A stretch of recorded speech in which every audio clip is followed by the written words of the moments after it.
Ya, gimana ente update-nya? Masih saling tolong. Ya. Itu kan dalam hubungan. Maksud saya ya selain itu. Selain hubungan. Ya. Kalau dari hubungan tak lihat di status ente jalan-jalan diri. Iya, enggak terencana. Kayaknya tidak ada kalau itu. Tidak ada hal inilah. Hal apa istilahnya? Yang perlu diinfokan, masih situasinya sama dengan terakhir gitu. Tidak ada update yang gimana-gimana, masih ada ini. Oh, apa itu? Jadi yang saya pengen diskusikan. Oh, apa ini? Bahlil? Enggak, tentang uang. Uang. Ya, paling itu kan yang kita diskusiin, masalah kita itu ya. Ya, misalnya gini, Pak. Iya. Situasinya gini nih. Gimana? Saya sebagai penjual nih. Ya. Ya. Penjual apa dulu? Penjual sudah intinya. Oke. Penjual barang gitu ya. Ya. Ini pembeli nih. Oke. Tetapi di antara kita ini ada Ipul nih. Oh, makelar. Enggak. Ipul ini adalah pemilik rumah tempat. Kita ketemu di rumah nih. Ntar dulu. Kita datang ke rumahnya Ipul. Ya. Saya sama ente mau bertransaksi nih. Jual barang, ente mau jual. Ya, saya penjual nih posisinya. Ya, saya mau beli. Statusnya saya penjual, ente statusnya pembeli. Oke. Dan si Ipul yang duduk di antara kita pemilik rumah. Iya. Oke? Nah, tentunya saya sebagai penjual, Ya. ibaratnya ente sudah di rumahnya Ipul nih. Ya. Saya masuk kan, Ya. Assalamualaikum gitu kan, salam gitu. Kemudian saya minta izin dari sama Ipul nih. Pak Ipul, saya datang ke sini mau nawarin barang ke Opan misalnya nih. Saya mau jual barang. Oh ya, silahkan misalnya bilang Ipul gitu. Tetapi gini, Pak Ipul, barang ini, jadi dia modelnya ada cashback. Cashback. Ya. Ya. Garing fee. Ya. Apakah bisa saya tambah garingnya lagi, Pan? Yaitu? Hibah. Oh, terus? Bisa enggak? Sama enggak? Ya sebenarnya gini nih, saya jual barang ke ente kan? Iya. Nanti ente pas dapat cashback dari saya nih. Misalnya cashbacknya misal barang 100.000, 20% nih. Cashbacknya 10%. Cashbacknya 10.000 gitu. 10% dah, punya persen aja. Kan itu dia mau nih. Misalnya ente sudah tertarik sama sama barang saya. Tertarik lah ente. Dan itu pun diketahui oleh Ipul nih. Bagaimana Pul? Saya kasih dia cashback nih si Opan. Garing hibah bener enggak? Menurut ente nih? Ya, terus. Sebelum kita lanjut, menurut ente cashback ini sama enggak dengan fee? Tapi kan saya yang beli. Saya tanya definisi dulu. Taruh dulu ya. Kayaknya mirip dia enggak? Mirip. Iya, kayaknya. Mirip. Ya. Kemudian fee ini sama enggak? Jika dia sama nih. Ya. Jika dia sama enggak dengan hibah? Hibah itu beda kotak ya? Iya. Oke, saya ganti. Fee ini sama enggak dengan hadiah? Ya. Cashback, fee, hadiah. Garing-garing gitu. Bisa enggak saya garing-garingkan gitu? Beda deh kayaknya enggak? Oke, kalau cashback sekarang definisinya gimana? Kalau cashback itu kan saya pembeli nih. Ya, saya beli. Nah, karena saya beli, saya dapat cashback. Kan tapi harus saya beli dulu, baru saya dapat cashback. Ya. Kalau harga barangnya 10.000. Ya, saya dapat cashback 1.000 misalnya. 1.000. Itu kan dari penjual nih yang ngasih. Iya. Kalau fee sekarang? Kalau fee itu kan misalnya tetap dalam konteks jual beli nih. Iya. Saya jual. Ipul saya jual barang. Ente jual barang. ke saya, Ipul yang kenalin saya. Nah, upahnya dia kan, fee itu kan upah setelah melakukan pekerjaan kan? Si Ipul. Ya, Si Ipul yang dapat. ada yang dia lakukan. Si Ipul yang dapat fee. Ya, menurut saya ya. Ente berhak enggak dapat fee? Saya kan yang beli. Pembeli menurut saya harusnya pembeli itu namanya dia beli kan.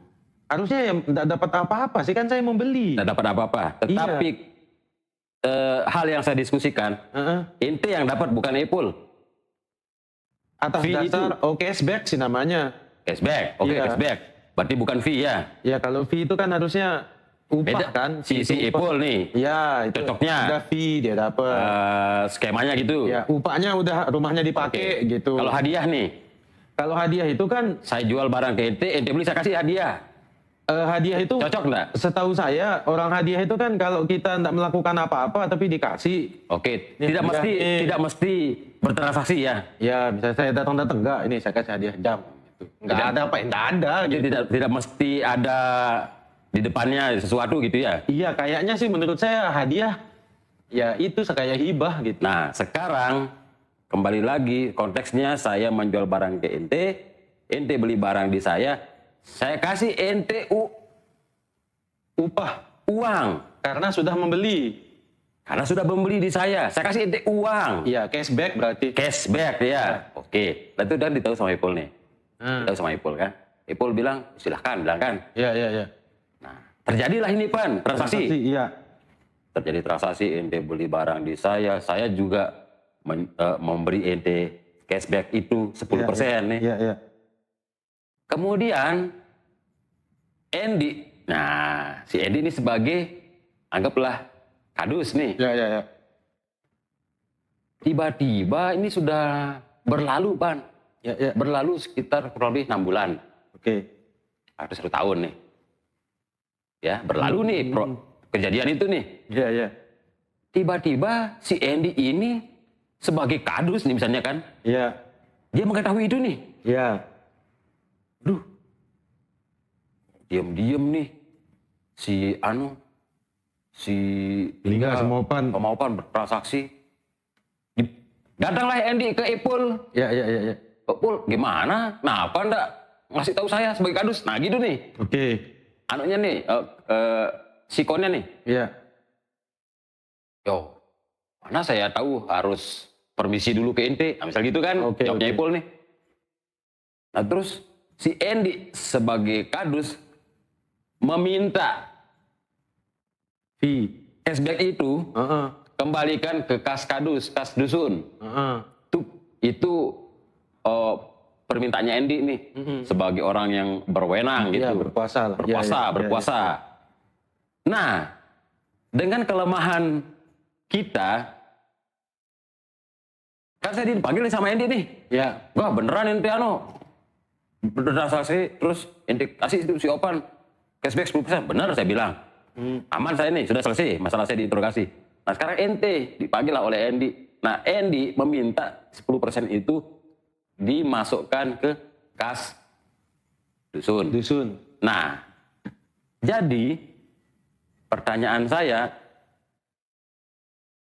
permintaan Andy yang seperti itu apa namanya? Oh, Jadi tiba-tiba seperti itu. karena Nah, kedua ini ngeremon kan? Iya. Oh, ini sudah 1 tahun berlalu. Cashback Iya. itu udah dipakai nih untuk belanja. Iya. Nah, kemudian ente ini sakit hati sama Andy. Sakit hati, benci, macem. Kenapa kok? Akhirnya ente ngasih uang itu 10% dengan sakit hati, Pan. Nah, kejadian ini apakah wajar menurut ente? Menurut saya ya, Ya, kan diskusi. kalau kadus yang tiba-tiba minta itu kayaknya itu pajak lah ceritanya, mungkin di kepala dia kan. Kayak Indonesia kan kita transaksi ada pajak ke negara. Cuma setahu saya aturan apapun itu kan aturan itu tidak berlaku mundur. Hukum itu dimanapun tidak ada hukum yang berlaku mundur. Misalnya itu udah terjadi baru diputuskan hukumnya, nggak bisa sesuatu yang sudah lewat harus oke, besok kalau ada begini lagi, saya harus dapat kata Andy. Nah itu baru dia cocok karena sebelumnya kan sudah terjadi dan loh kita kan nggak tahu. Kalau tahu gitu kan nggak usah ada cashback, ya udah potong pajak aja gitu ke apa namanya, ke mana namanya, Sudah ada pajak. ke dia gitu. Ke Andy-nya sudah ada pajak melalui bawahannya. Oh, nah bawahannya ngasih enggak ke Andy? Jadi sudah masuk sudah pajak itu. Cuma dia minta tambahan. Otomatis saya bayar pajak. Nah berarti kalau menurut saya, menurut hemat saya, itu tidak boleh, namanya aturan kan tidak berlaku. Berarti tidak boleh itu. Tidak boleh. Berarti hal yang salah yang Iya. dilakukan itu ya. Iya. Karena kecuali namanya di depan kan sudah, oke kalau mau jualan di sini 5% buat desa. Tiba-tiba udah orang jual beli, datang dia kan kayak gitu aja. Datang, nggak jadi dah 5%, yang itu juga saya mau gitu. Nggak sinya, nggak bisa sih kan, nggak berlaku mundur yang kesepakatan di awal. Hukum juga kan semua gitu, nggak ada hukum itu berlaku mundur. Sekarang tiba-tiba dilarang menikah sebelum berumur 18 tahun kan? Ya bukan berarti orang tua kita dulu yang nikah umurnya 13, 12 itu semuanya nikahnya dibatalin kan, nggak bisa. Hukum ya, aturan tidak berlaku mundur, aturan itu berlaku sejak ditetapkan. Kalau ditetapkan ya, kalau ditetapkan. Tapi kalau dia netapinnya sendiri ya bingung juga mau bilang apa kan. Karena dia berkuasa. Ya kalau dia memang membuat ketetapan sendiri tanpa ada ini, apa kita mau bilang? Tapi setahu saya peraturan itu tidak boleh berlaku mundur. Berarti itu salah ya? Iya, kecuali ada kesepakatan di awal ya gitu. Nggak ada. Ya kalau nggak ada dia tiba-tiba gitu, itu preman jatuhnya menurut saya, premanisme. Premanisme. Iya lah, pemalakan sihnya. Pemalakan, good. Yo, kayak misal kita kan daftar sekolah, oke SPP 600, anak kita udah belajar setahun, tiba-tiba dia bilang, sebenarnya per tahun itu 7 seket, tambah yang kemarin kurang 150. Nggak bisa sih tiba-tiba gitu dong. Iya. Iya kan. Pemalakan. Terus kita kan nggak bisa mundur karena udah kedung. Ya gimana, anak udah daftar. Premanisme. Nggak boleh itu. Nggak boleh ya? Nggak boleh. Henry tidak layak berbuat seperti itu. Henry, tidak boleh kamu seperti Henry. Pemirsa dimanapun Anda berada, jadi itu adalah hal yang tidak boleh ya. Ya. Premanisme. Menurut pendapat saya, sepengetahuan saya itu premanisme lah. Menurut saya ya, menurut saya. Memang Andy akhlaknya kurang terpuji deh. Andy. Ya nama hanya contoh ya, bukan real ya. Itu hanya contoh.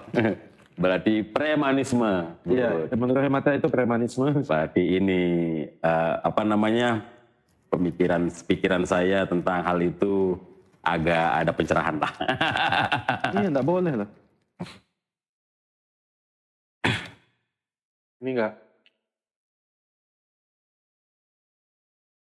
Premanisme. Yang gitu-gitu orang lapar aja. Pemalakan.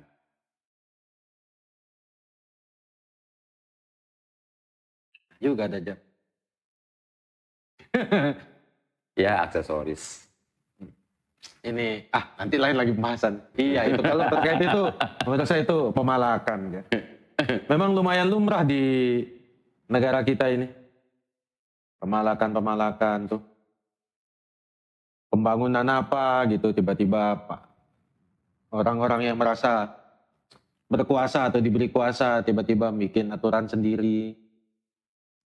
Kayak di daerah pariwisata misalnya ada villa dibangun, truk lewat harus bayar uang.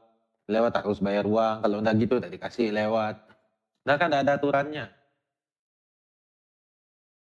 Kadang bangunan udah jadi, toko udah mau buka, baru dia datang. Ada itu kan rumah makan yang baru buka berapa hari, datang oknum berseragam loreng kalau nggak salah katanya, minta nasi. Oh ini kita ada makan siang, butuh makan siang, ya nggak apa-apa satu, kalau satu katanya. Dikasih pertama 10, besoknya kan ada acara nih, minta dia nasi lagi, nasi kotak ke tempat restoran tersebut. Mending 10 katanya, 200 nanti. Karena ada acara di kantor, dia bikin acara kok.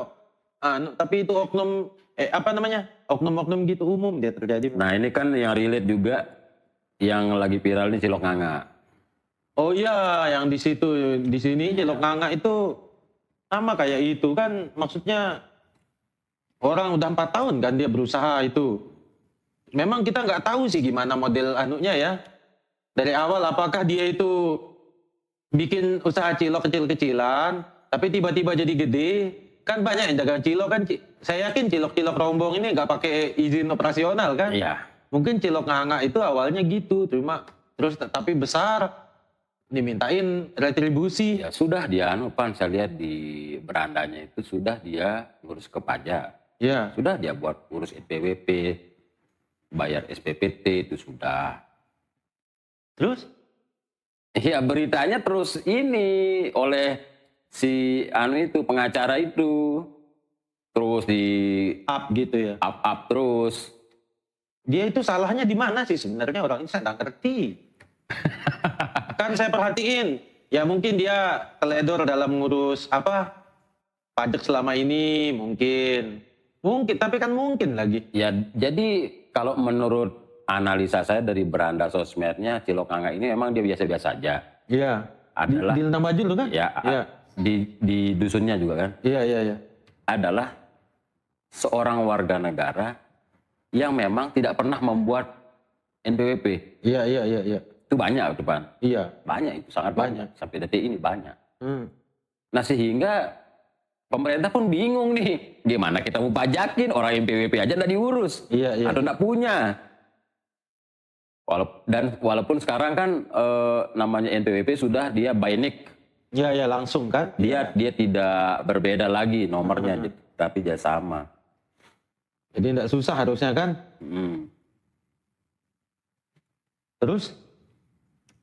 Itu yang sepengetahuan saya, analisa saya.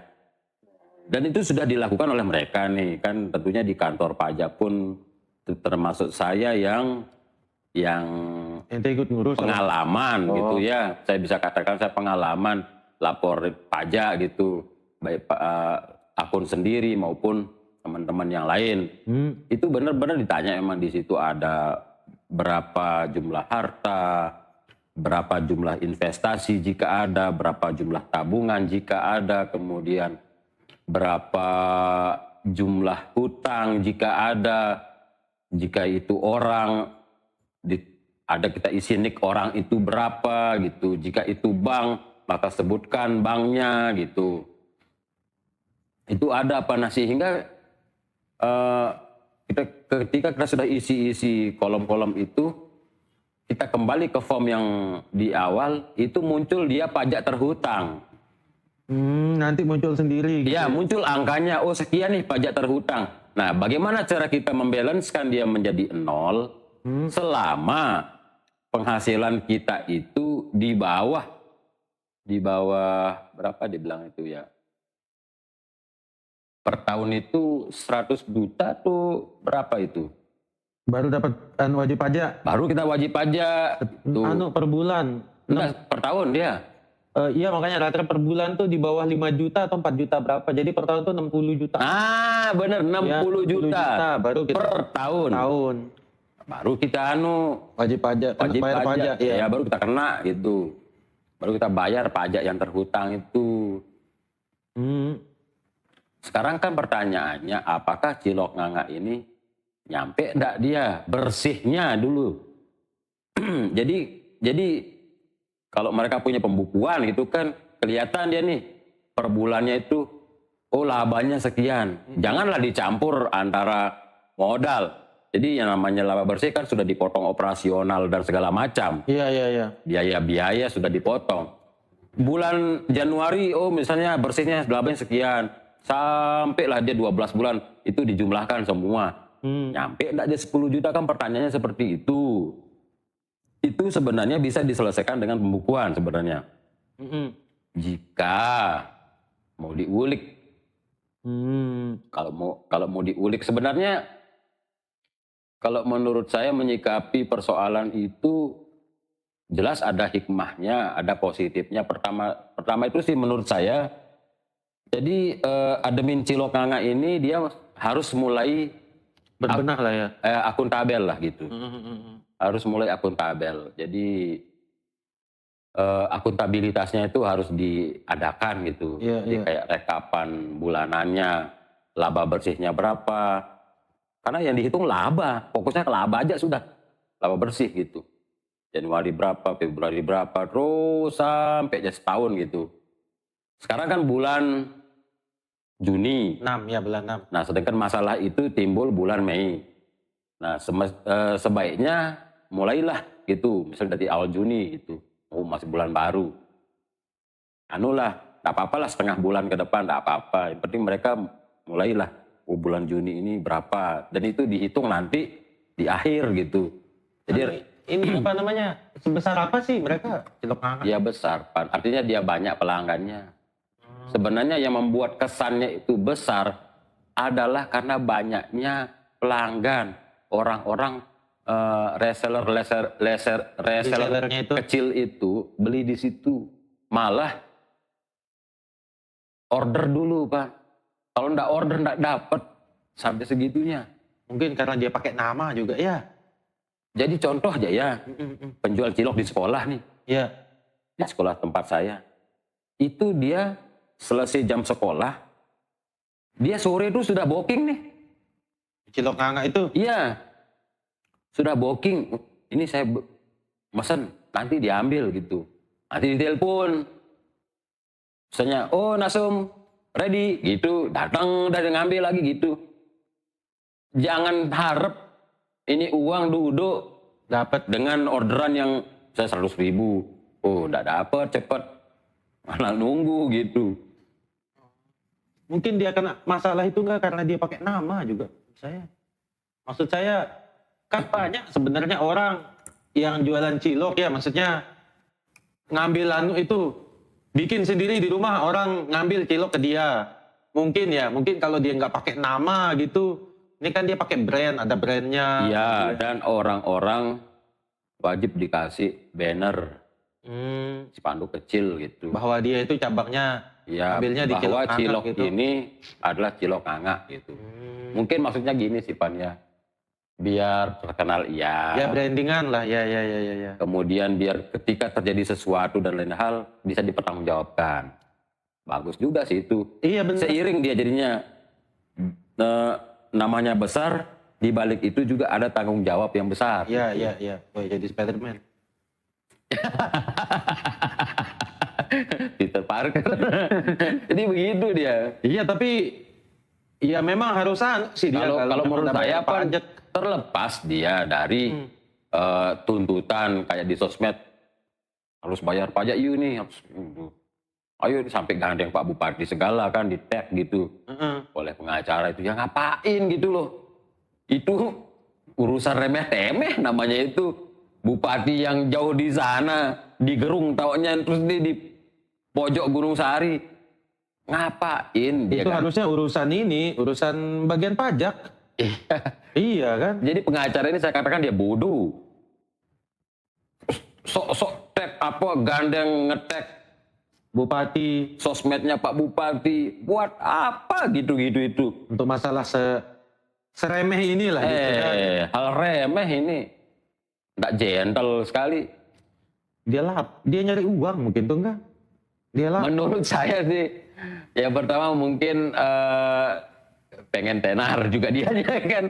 Tenar dengan jalan negatif jadinya gitu. Kan negatif ini. Nyusahin orang. Nah, negatif jadinya nih. Jadi namanya di Naik lah gitu ya. up namanya Fatur Rahman Lot. Nah, nama sosmednya kan. Jadi setiap dibuat postingan itu udah pernah dia komen. Ngelempar aja. Coba saya lihat di Cilok Nganga ya. Nggak, biar saya paham ini. Biar saya paham aja dikit. Cilok Nganga ya enggak. Ya saya lihat sih dia ini banyak ini beritanya. Cuma karena nggak saya terlalu perhatiin gitu. Dia enak emang nggak apa gimana? Kalau menurut lidah saya biasa aja, Pan. Mungkin tapi dia model bisnisnya itu yang bagus. Pertama dia punya Enak brand. sih. Terus dia itu jual ke orang. Terus ini 100.000 dapat 130. Berarti laku 100 biji dapat 30.000 kita. Udah bisa kelihatan Udah ininya. kelihatan sudah labanya. Ya orang yang beli ke dia kan. Terus dia mungkin berapa, jadi dia berapa biaya produksinya dia gitu. Sudah Ya, dihitung, sudah gitu. Jadi dia juga punya keuntungan kan. kalau denger-denger yang gini nih saya jadi ingat kemarinan di Gunung Sari ini dibuka rekrutmen pegawai BPD kan. Oh ya, Nah ini harusnya yang gitu-gitu mereka itu berperan. Kayak kan BPD itu dalam tanda kutip itu mirip kayak DPR tapi levelnya ya level kecil gitu. level desa. Kalau kabupaten kan agak ada DPRD-nya. Nah kalau desa kan siapa yang ngawasi yang gitu-gitu kan dari masyarakat ya BPD itu. Dia yang apa ini. Badan Permusyawaratan Desa. Mm-mm. Kan kalau di ini kan Dewan Perwakilan, Majelis Permusyawaratan Rakyat. Kalau ini level desa ya BPD. BPD itu yang harus ini. Cuma kayaknya tidak tersentuh dia Pan. Ya karena banyak hal yang harus diurus. Cuma memang harus sih itu. Harus ya supaya dengan dia jelas situasinya, yang berikutnya tidak kena masalah. Sedikit gitu. tidak peranan desa ada di situ. Ya. Iya. Ya. Saya nggak terlalu merhatiin dia itu. Ya coba ya ownernya Cilokanga ini sentuhlah sedikit desa gitu ya. Iya, gimana ini? Yang tadi tuh BPD itu sentuhlah sedikit gitu. Datanglah misalnya ke desa gitu, konsultasi dulu nih. Iya. Atau diskusi dulu gitu. Pak gimana nih? Gimana? Curhatlah dulu nih. Sama Kades, sama ketua BPD atau sama anggota BPD, serta gitu. Mungkin ada asiknya lah. Bisa diomongin. Ya. Karena sebagian besar masalah itu sebenarnya bisa diomongin. Ya, jadi paling tidak mungkin BPD di situ bisa berperan sebagai penengah, mediator. Iya, mediatornya. Semoga. Mungkin si pengacara tadi, oh yuk datang yuk gitu diundang gitu. Ayo kita bicara gitu. Nah itu baru pas itu Pan. Betul. Kasihan soalnya. Iya jadi orang yang ngelihat, orang yang komen di sosmed itu lah panas semua Pan. Saya mikirnya itu pengacara dari mana punya ide tiba-tiba Cilokanga itu digugat. Apakah dia tahu kalau mereka nggak pernah bayar pajak? Kalaupun dia tahu jelas. Dari mana dia tahu? Pengacara kan Pan punya ini juga, punya orang gitu. Kayaknya udah dia kan ngebaca sikon gitu apa ya gitu ya. Saya nih namanya lagi redup nih. Tapi pengacaranya orang mana? Si Cilokanga. Pengacara yang nuntut dia itu iya. Enggak, kalau yang nuntut ini kalau nggak salah saya baca Lebu Api. Oh, masih Lebak Barat lah ya. Iya. Kejauh oleh ini kasus ya. Berapa jembatan dia lewati. Iya, emang di sana nggak ada ini apa? Nggak ada kasus. Tapi ya memang begitu dia kan, kalau penuntut itu kalau nggak ada masalah yang dituntut, gimana kayak kata ente naik namanya. Iya, saya lihat memang di sosmed Cilokanga ini kemarin-kemarin ya Pan. Kemarin-kemarin yang ngurus itu. Dia pakai foto segala di ini di kantor pajak. Ore kami sudah urus gitu loh. Ore kami sudah menyelesaikan laporan udah gitu. Setelah 4 tahun ya. Iya, sebenarnya kan kalau perihal pajak semua orang disarankan untuk membuat akun pajak. Semua orang disarankan untuk ngelapor tahunan. Entah dia pengangguran atau bekerja. Iya, paling enggak punya lah kita gitu kan. Gitu. Termasuk penguat legalitas seseorang warga negara selain punya KTP. Supaya kedepannya enggak ada ya, saya pun kan gitu ya. Saya pun punya NPWP sampai sekarang ini gara-gara mau beli BTN dulu itu tahun 2016. Tapi sekarang udah bayar pajak belum? Ngelapor Pan, saya masih enggak? Lapor tahunan, ya masih rendah lah. Iya, ya saya kan jama-jama gitu. Iya. Ya sebut sepeda motor udah. Rumah disebut ya bukan rumah saya, ya tidak ada saya bilang. Iya, kita ini masih orang-orang yang belum membayar pajak penghasilan. Belum. PPh 21 belum. Belum layak karena penghasilan saya di bawah 60 juta tadi. Iya. Dan memang saya juga gitu. Ada tanggungan anak 2, saya bilang itu. Jadi saya itu perkiraan perhitungan sistem pajak itu saya membiayai anak yang 2 ini 67 juta Per bulan. per tahun. Per tahun. Iya. Iya. Kelihatan langsung angkanya. Ente klik anak 1 kelihatan dia. Iya. Ente klik anak 2 kelihatan dia hitungannya gitu. Saya belum nyampe pendapatan saya untuk wajib pajak. Dan kalau perempuan ketika dia bilang ditanggung, dia di sana pengeluarannya hanya 54 juta di sistem pajak itu. Karena dia untuk dirinya sendiri. Karena suaminya pun punya NPWP. Nah dialah yang nanggung suaminya, nanggung dia, anak-anaknya. Pajak. Harusnya ada pelajaran tentang pajak ini secara detail waktu kita sekolah. Kayak di negara lain kan. Iya, yang saya ketahui juga untuk pajak, contoh ada salah satu pemilik toko waktu itu kan di utara apanya, petugas pajak sempat keliling. Jadi setiap toko itu ada yang kena 60 juta, 40 juta kan. Itu udah oleh petugas pajak ini. Nah sehingga ada juga orang yang bayar pajak ke daerah setiap setahun sekali. Itu dia manual pan. Artinya dia nggak cukup ngasih uang aja sudah. Kalau nggak salah berapa 250 mungkin itu setahun atau ada yang 100. Sedikit dia bayar. Yang penting tetap bayar gitu aja. 250 juta. Ribu. Oh. Karena sebenarnya kalau menurut saya nggak perlu seperti itu, nggak benar ke daerah gitu, langsung aja ke akun pajak gitu. Iya. Mungkin karena mereka dalam tanda kutip itu nggak bisa mungkin. Nggak Tua tahu. umur gitu ya, kurang paham. Ya nggak bisa lah gitu. Entah itu dia tua, terlepas dari usia. Ya nggak bisa dah. Taunya disuruh bayar sekian, bayar gitu. Sudah saya bayar enggak ke daerah. Sekian, setahun. Tetap saya bayar, kayak gitu. Sebenarnya kalau menurut hemat saya, akun pajak ya pajak, soalnya bukan daerah. langsung aja ke kantor pajak Mataram Timur, Pajang, selesai. Nah di utara kan sampai sekarang ini pelayanan pajak itu 2 kali seminggu kan. 2 kali seminggu dia datang dari Mataram pakai mobil itu, petugas pajaknya melayani itu sudah. Pembuatan NPWP, pelaporan pajak tahunan gitu.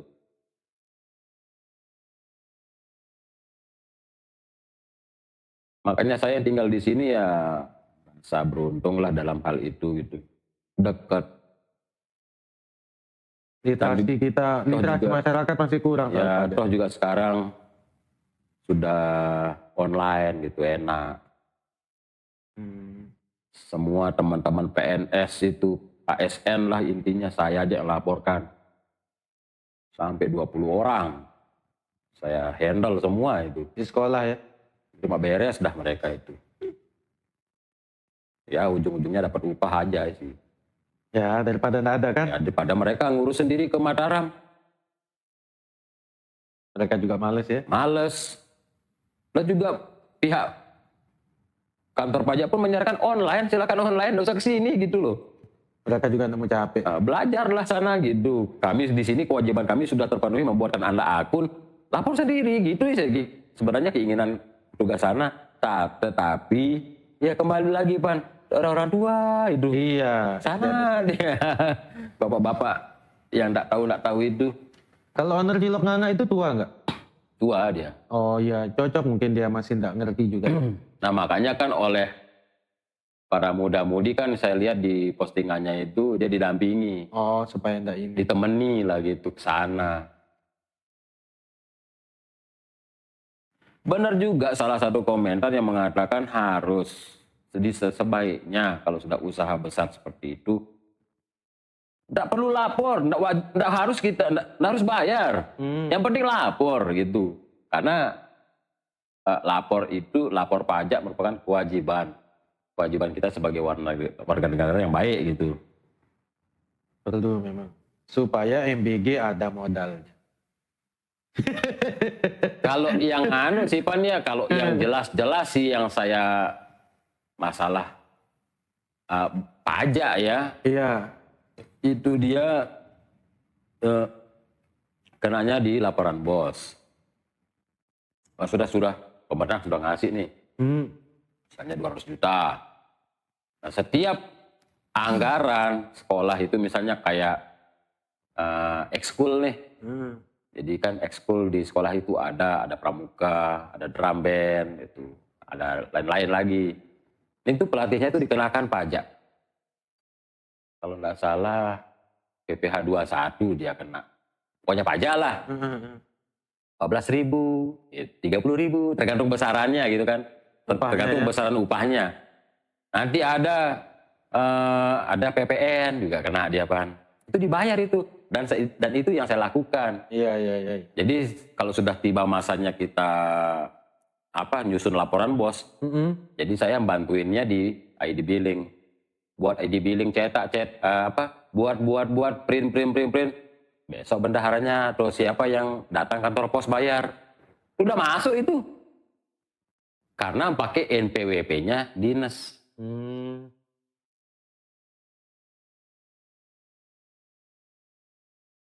Ya, tinggal diikuti aja aturannya, pokoknya beres sih dia. Iya kan? Iya. Ada aja nanti. Penting udah dikerjain sama dia itu apa dia? Beres apa? Pajak.